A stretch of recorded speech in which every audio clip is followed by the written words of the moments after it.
OP Shukla dictation 100 word पर minute start करते हैं 5 सेकंड बाद। सभापति जी, आपात स्थिति लागू होने के बाद देश असामान्य स्थिति के दौर से गुजर रहा है। शासन में, समाज में, राजनीति में, अर्थव्यवस्था में कदम कदम पर उसी असामान्य स्थिति के दर्शन किए जा सकते हैं। मेरा अपना अनुमान ऐसा था कि इस विकट स्थिति में शायद बजट भी कुछ असामान्य ही ना हो, विशेषकर तब जबकि लोकसभा का जीवन 1 वर्ष के लिए बढ़ाया गया। उससे मेरे जैसे सदस्यों को यह आशंका होने लगी थी कि इस वर्ष शायद कुछ भारी टैक्स देश की जनता पर लगे। लेकिन जिस तरह का बजट पेश किया गया है, इसको अगर मैं एक शब्द में कहूँ तो यह असामान्य स्थिति में सामान्य बजट है। बहुत दिनों के बाद सरकार कुछ व्यावहारिक बनी है और कई सालों से इस बात की मांग थी कि सरकार देश में आर्थिक संतुलन बनाए रखने के लिए व्यावहारिक कदम उठाए। इस बात से तो सरकार चिंतित थी कि देश में करोड़ों रुपए का काला धन जमा हो रहा है, लेकिन उसके कारण क्या है, किस तरीके से भविष्य में काला धन ना बने, उसको रोका जा सके, इस बात की ओर कोई विशेष ध्यान नहीं दिया गया। पैरा महोदय, उत्पादन अनाज का घटता जा रहा था, इसकी चिंता सरकार को थी, लेकिन क्यों घट रहा था, इसके कारणों की ओर ध्यान नहीं दिया गया।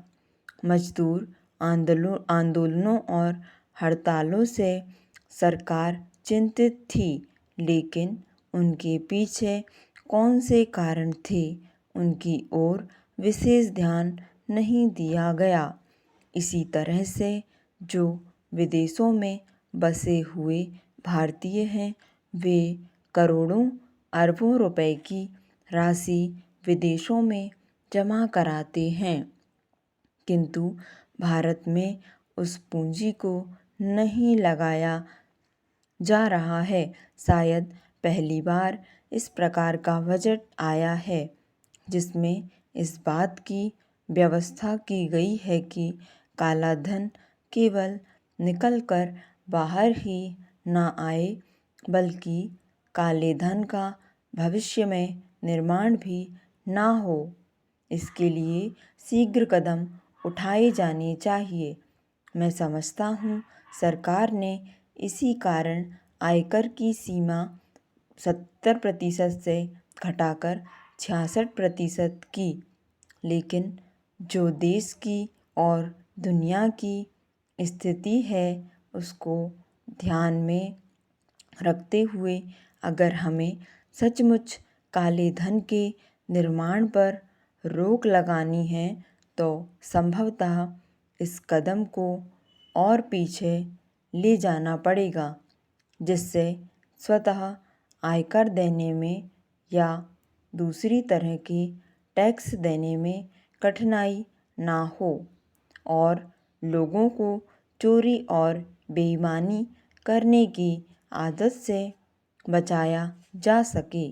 पैरा महोदय, उत्पादन में श्रमिकों की साझेदारी के बारे में भी सोचा गया है और कुछ निर्णय भी लिए गए हैं ताकि उत्पादन में श्रमिकों को भी कुछ भाग मिल सके।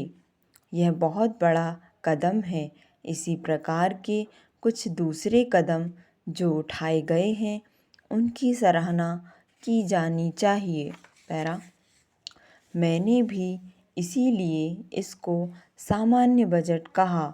मैं शायद इस बजट को आदर्श बजट कह सकता था यदि किसानों के लिए भी सरकार ने उदारता और खुले दिल से कुछ निर्णय ले लिए होते। स्टॉप।